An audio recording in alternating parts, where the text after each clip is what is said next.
Suspense.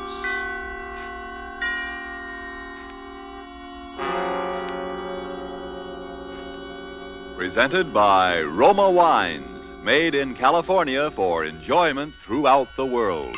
Salute. Your health, senor. Roma toasts the world. The wine for your table is Roma, made in California for enjoyment throughout the world. This is the Man in Black, here for the Roma Wine Company of Fresno, California, to introduce this weekly half hour of Suspense. Tonight in Hollywood, Roma brings you as star Mr. Peter Lorre. The suspense play which stars Mr. Lorre and which is produced and directed by William Spear is called Back for Christmas. In this series, Roma brings you tales calculated to intrigue you, to stir your nerves, to offer you a precarious situation and then withhold the solution until the last possible moment. And so with Back for Christmas and with the performance of Peter Lorre, we again hope to keep you in suspense.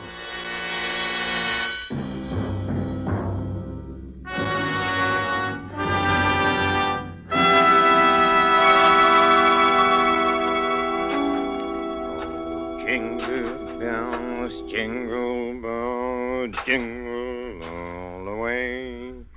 Oh, what fun it is to ride one was open. Yes, Marie? What on earth are you doing down here in the cellar? Oh, just doing a little digging. And why, may I ask, have you chosen this day of all days to dig up the cellar floor? Oh, I thought because the weather has been so damp, this would be a good time to plant that little devil's garden I told you about. Devil's garden? Whatever nonsense is that? Don't you remember that was my little joke about it? You see, I've managed to get hold of the spores of several unclassified wild orchids. In their wild state, they bloom under damp masses of leaf mold. The South American Indians call them devil flowers because they appear to bloom under the ground. Well, I'm sure the South American Indians will be very interested if you succeed in growing these ridiculous flowers under the cellar floor. Whom else it will interest, I can't imagine. Oh, what's that terrible smell? Oh, that's the leaf mold, chemically identical with the earth blanket they grow under in their wild state. And I want to get these started before we close the house. Do you realize that we're sailing for America a week from today, and you've made no arrangements whatever? Unless you call digging a hole in the cellar making arrangements. I certainly don't. Devil's garden, indeed. Sometimes I think you're going soft in the head, Hubert. Oh, I suppose it is inconsiderate of me. You see, and I've been wanting to try this experiment for a long time, but with all those lectures and seminars at the university, there never seemed to be enough time. Well, there certainly isn't any time for it now. I suppose you've forgotten I made an appointment for you at the barber's this afternoon. Oh, must I shave my beard off, Hermione? I thought we'd been through all that. Of course you must. They don't wear beards in America. Bad enough you're speaking with that accent. They'll probably think we're Germans as it is. Oh, I should think it would be quite easy just to explain that I'm Swiss. Now, Hubert, don't be argumentative. Go and get your jacket on and do as I tell you. Yes, Hermione. And don't forget to take your umbrella. It looks like rain. Yes, Hermione. And don't look so put upon, Hubert. Someone has to plan things in this house. Never even get to the university in time for your lectures, much less make arrangements for a trip to America. I know, but what about my specimens? There'll be plenty of time to plant your precious devil's garden when we get home from America. We're not going to be gone forever, you know. We'll be back here for Christmas. Yes, of course. Back for Christmas. I'd forgotten. We'll try to remember it. And if you can't do that, just do as I tell you. I've been making the plans in this house for 20 years. And if there's any digging to be done, I'll manage that as well. You understand, Hubert? Yes, Hermione. Good. Now, you have just 20 minutes to clean up this mess down here and keep your appointment at the barber's. And when you're finished there, I want you to come straight home. All right. I wanted to stop at Miss Markham's and pick up some books I ordered. Well, all right. But don't loiter there the whole afternoon mulling over those old books the way you usually do. Now, hurry and clear up this rubbish. Get rid of that smelly stuff. And no more digging, mind you. No more digging. I'll show her. I'll have my devil's garden, and if I... No more digging, eh? No more digging. Oh, 15 men on a dead man's chest. Yoo-hoo, and a bottle of rum.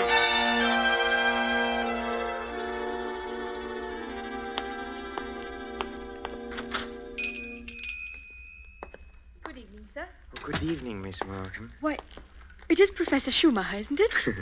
Do you like me better this way? You look ever so much younger without the beard. 20 years at least. 20 years. Oh, you'll be glad to know those books you ordered have finally arrived. Oh, yes, the books. Let me see. The Phytotomy of Phalloid Gametophytes and Coniferous Shrubs of North America. Those are the ones you ordered, aren't they? Yes, thank you. You're very kind, Miss Markham. Why kind, Professor Schumacher? Well, not many young ladies in bookshops would go out of their way to look up rare books for an old professor of botany. Why, you're not old, Professor Schumacher. Really, you look... What do I look like? And besides, I adore botany. It's my particular hobby. Oh, really? You've never told me that before, Miss Markham. Well, I was afraid to. You looked so imposing with the beard and all. Miss Markham, forgive me if this sounds foolish, but since talking with you today, I feel that shaving off my beard is the most important thing I've done for 20 years. Oh, it is. I'm sure it is. For 20... I'm so sorry that I've been so distant with you all this time. Oh, there were times when I almost spoke up. Oh, really?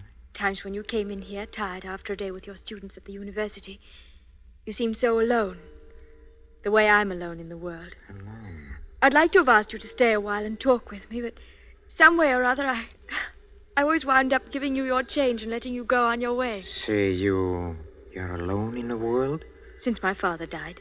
Oh, Miss Markham, did you never think of marrying? My father was a very remarkable man.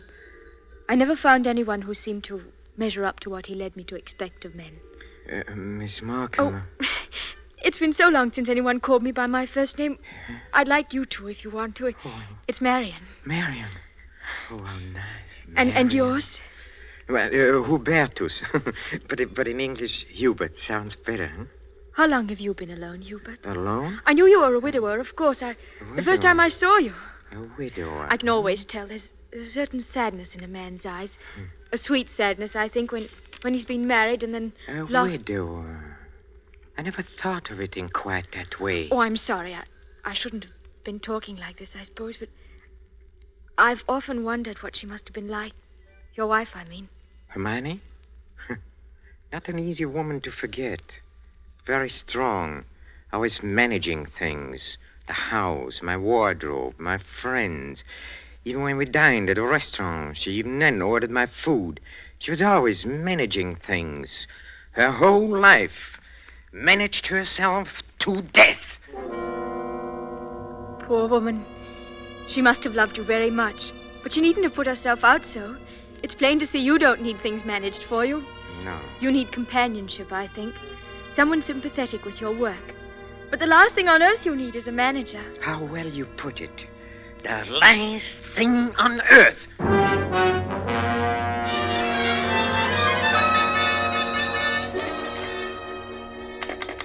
Operator, are you there? I'm still waiting on that call to Salisbury. Well, put them on quickly. Hello. Is this Paul Holt and Sons? It's Mrs. Hubert Schumacher. Did you receive my letter? Good. Now remember, we'll be back for Christmas and I want the job done without fail. What's that? No, I'm sure he doesn't suspect anything. Send it to me in New York as I instructed you, addressed in my name, of course. Yes. I've already put them in the mail. You'll get them tomorrow. Thank you. Thank you so much. Oh, here you are, Hubert. Where have you been? Oh, backstairs. I dismissed the servants. Dismissed the servants? Mm-hmm. But I've asked some friends of mine into a farewell luncheon. Go and tell them it's a mistake. Well, I'm afraid it's too late now. They've packed and gone. You have messed things up properly. How many times have I told you to leave things to me? I make the plans around here. Yes, Hermione. You have to do better than this when I plan the trip home, or we'll never in the world be back for Christmas. Back for Christmas. Back for Christmas. Must you keep saying that? Why not? We are coming back for Christmas, aren't we? Oh, supposing I were offered a professorship in one of those wealthy American universities. Nonsense. Americans care nothing for botany. Well, Luther Burbank was an American, wasn't he? That's different. What have you ever done except muck around in the dirt with a lot of roots and tubers? Well, they asked me to lecture, didn't they? All right. Now, there's no use getting yourself in a state about this, Hubert. No doubt this extra money will come in very handy when we arrive back for Christmas. I know. Precisely. No good to make a joke of it. Heaven knows where you'd be today if I hadn't got a sense of time. Yes, Hermione. And as you've been so foolish as to dismiss the servants, you may empty the ashtrays and straighten up this room while we're waiting for the guests to arrive. I'm going in to have my bath. Call me when they get here.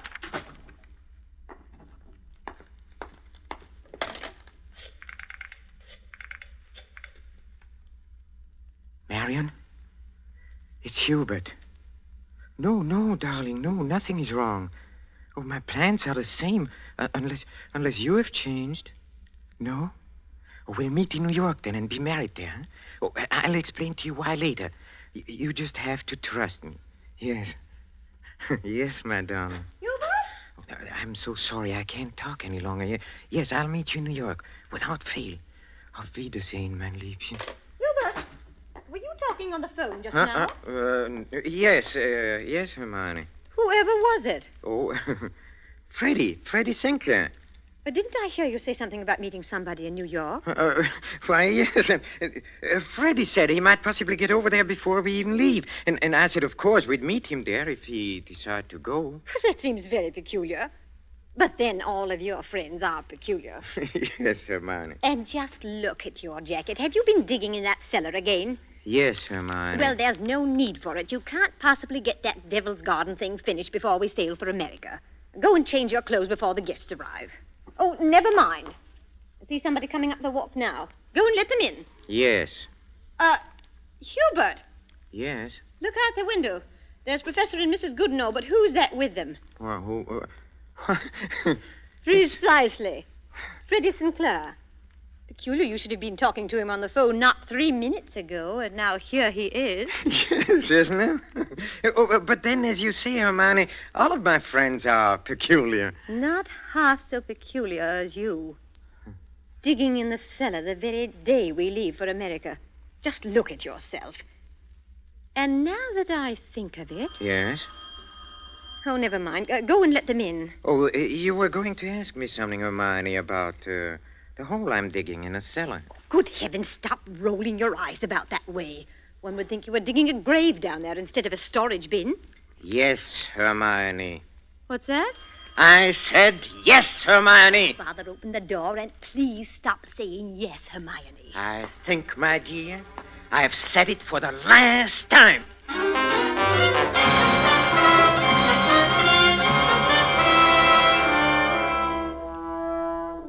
A professor of botany, his loving wife, and an oblong pit in the cellar. Just the right size for his botanical specimens, his devil's garden.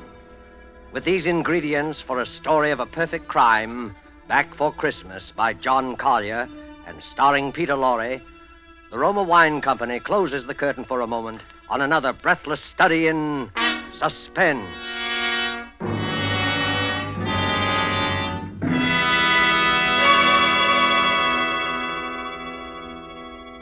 In this brief intermission in the play, it's pleasant to think about the holidays. Not everyone celebrates the holidays against a background of snow and pine trees. Somewhere south of the Gulf and the Caribbean, in a gracious home surrounded by palm trees in the warm sun, you might find holiday dinners ending this way. One moment, please. Our North American guest wishes to propose a toast. Yes, mis amigos. I drink a toast in gratitude to you for your gracious hospitality and the enjoyment you've given me, an American so far from home. It is only a fair exchange, my friend.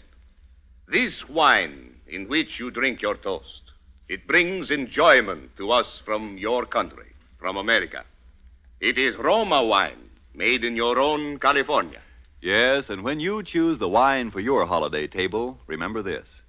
Only a few wines are so fine that many countries of the world import them. And among these greatly enjoyable wines are the wines of Roma. ROMA, made in California for enjoyment throughout the world. Yet here in America, we are truly fortunate, for we may buy Roma wines at a very low cost, since we don't have to pay import duty or costly shipping charges. So serve Roma wine with pride on any and all holiday occasions. Serve Roma, too, for everyday dinners you can afford to. Ask your dealer tomorrow for your favorite Roma wine, America's largest selling wine. But before you buy wine, buy war bonds. And now it is with pleasure that we bring back to our sound stage Mr. Peter Lorre in Act 2 of Back for Christmas, a tale well calculated to keep you in suspense.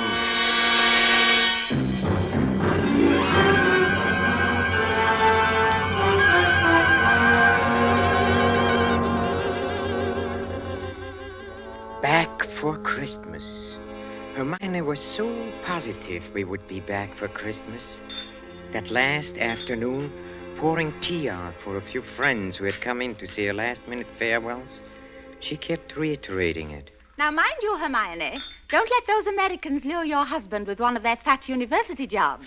We absolutely must have you with us for Christmas. He shall be back, I promise you. Well, it's not absolutely certain, of course. Hubert, now what do you mean it's not certain? Of course it's certain. After all, Hubert, old boy, you've contracted to lecture for only 3 months. Oh, that's quite right, but then, of course, anything may happen. Hubert adores being unpredictable. Now, what other man would decide the very day, mind you, before leaving for America, to dig a great hole in the floor of the cellar? In the cellar? Yes. He's going to put some unclassified wild orchids down there. A devil's garden, if you please. It sounds so mysterious. That's Hubert, though. It's really quite simple, however, once you find out what he's up to. Now, take that telephone call he put through to you a few minutes ago, Freddie. To me? Of course. Now, Hubert wanted to surprise me about your plan to meet us in New York next month. Wasn't that why he called? To ask you not to mention it? My dear Hermione, Hubert couldn't possibly have telephoned me within the past hour. I've been walking in the park since 3. He didn't telephone you? Well, how could he? It is for my going to America. No. Come, Freddie, come. You may as well confess. Hermione has just found me out again. But Hubert, old chap, I really You don't... see what a poor liar Hubert makes. He's red as a beetroot. Aren't you ashamed of yourself, Professor, stringing poor Hermione along like that? And as for you, Freddie, I'm furious you said nothing to us about going to America. But look here, old girl. I've been trying to tell everyone here that I'm... Stuff and nonsense. The game's gone on long enough. Besides, we must start getting ready. Now, it was marvelous of all of you to come in to say goodbye. And don't worry about Hubert's little jokes. I will bring him back for Christmas. You may rely on it. They all believed her.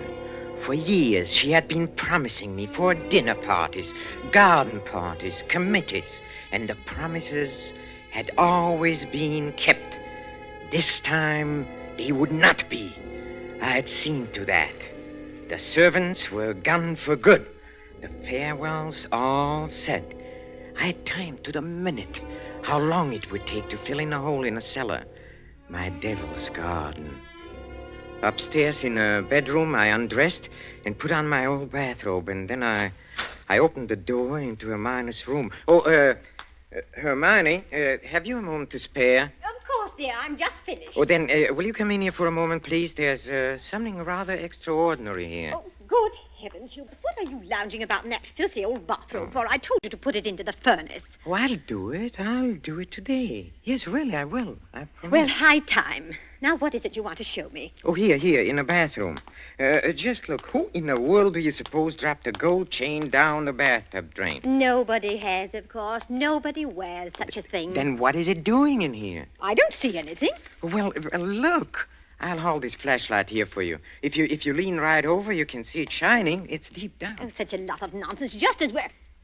Well, I don't see it, Hubert. Go on looking, Hermione, in just a moment. Hubert, I absolutely refuse to... Hubert, what are you doing? Take your hands off my neck. I will, Hermione. Just as soon as I've finished the arrangements for my trip to America. What are you talking about? You thought you were the only one who could plan things, didn't you? Didn't you, Hermione, huh?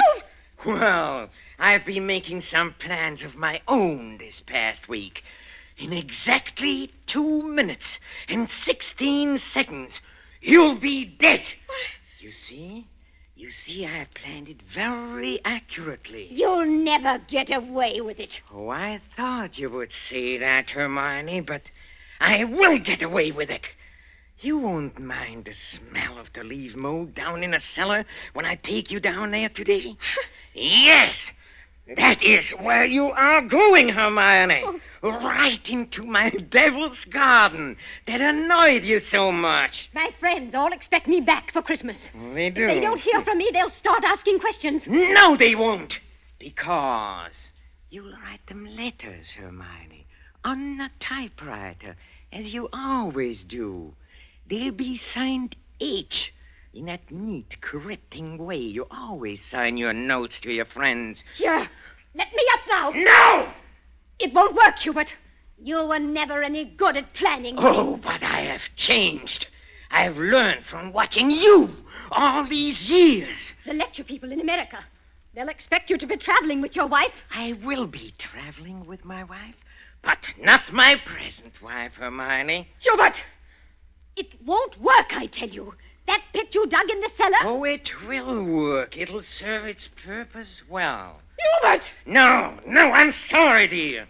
This thing has to be done exactly as planned. You have just 5 seconds to say your prayers. Hubert, you must listen. The cellar, it... Don't do it, Hubert! Yes, Hermione!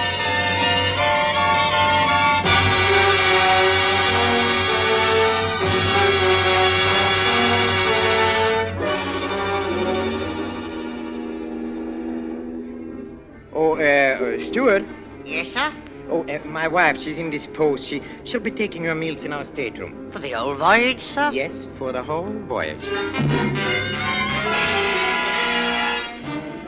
I trust your wife is feeling better this morning, Professor Schumacher. A little. Not yet well enough to leave her cabin. Oh, what a shame. Oh, Professor Schumacher. Yes? Here's a copy of the radiogram you sent for your wife last evening. Oh, thank you. I'll just check it over. Oh, but look here. Why? What's the matter? Did the typist make a mistake? No. It's nothing important. She can correct it later.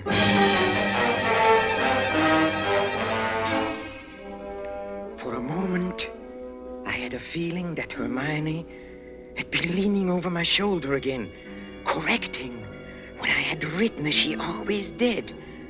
I had written a radiogram to Professor Goodenough and his wife. Haven't been out of my cabin the whole beastly trip, Hubert. Well, now doubt we'll be back for Christmas. But the operator had left out the W and it read, "No doubt we'll be back for Christmas." Exactly what Hermione would have written. Well, the rest of the trip was uneventful. Marion and I met in New York just as we had planned. Just as we had planned.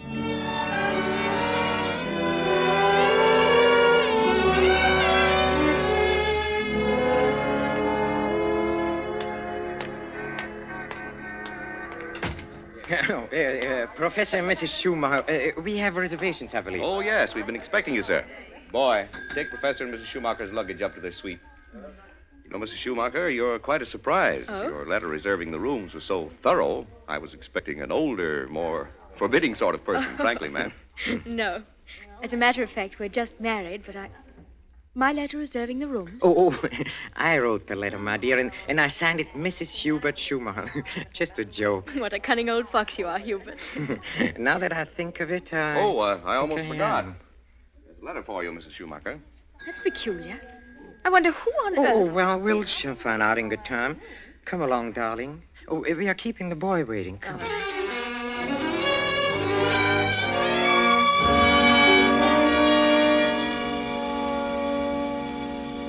All right. Nothing like a cold, brisk shower to put a man to rights. Hubert, this letter. Oh, yes, the letter. Oh, dry my hair, will you, darling? Please. It seems to be a bill of some sort from a building contractor in Salisbury. Oh, really? Oh, bother, dry your own hair. Thank you, darling. Let's see this bill or whatever it is. It's very puzzling. Hubert, you were a widower, weren't you? I mean, Hermione isn't still alive. Good heavens, no. Well, let me read that. Dear Madame, this is to acknowledge your order together with the keys to your house in Launceston Place. How a man had no difficulty in finding the place where your husband had begun the excavation in a cellar, but apparently he changed his mind at the last moment and filled it in again. What is it, Hubert? How a man will begin digging tomorrow, and the job will be completed in ample time for your surprise Christmas present to your husband. We are happy to be conspirators with you in this thoughtful gesture and hope that Professor Schumacher will be pleased at the results of our work on his Devil's Garden. Very truly yours, Paul Holt Sons, Contractors. What does it mean, Hubert? Means that Hermione was right. I will be back for Christmas. I will be back for Christmas. I will back for Christmas. Back for Christmas. Yes, Hermione.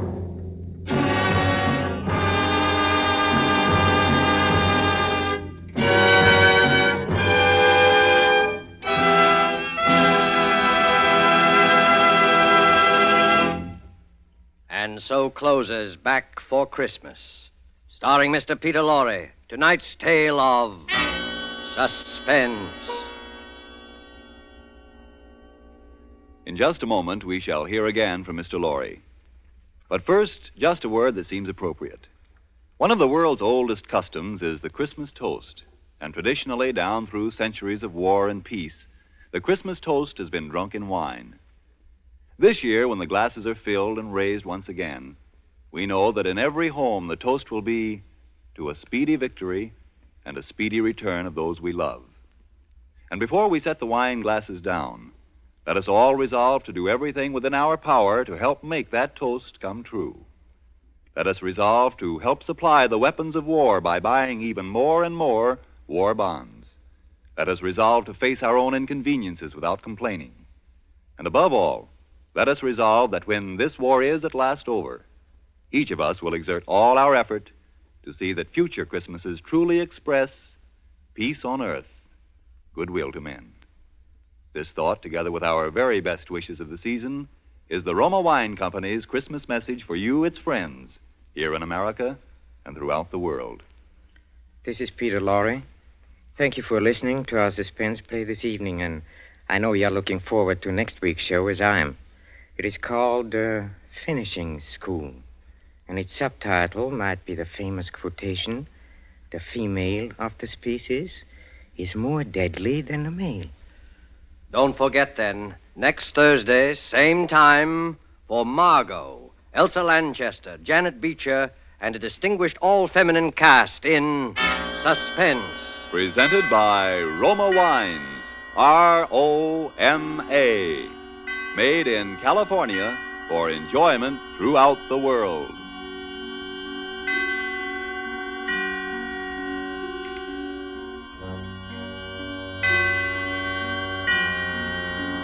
This is the Columbia Broadcasting System.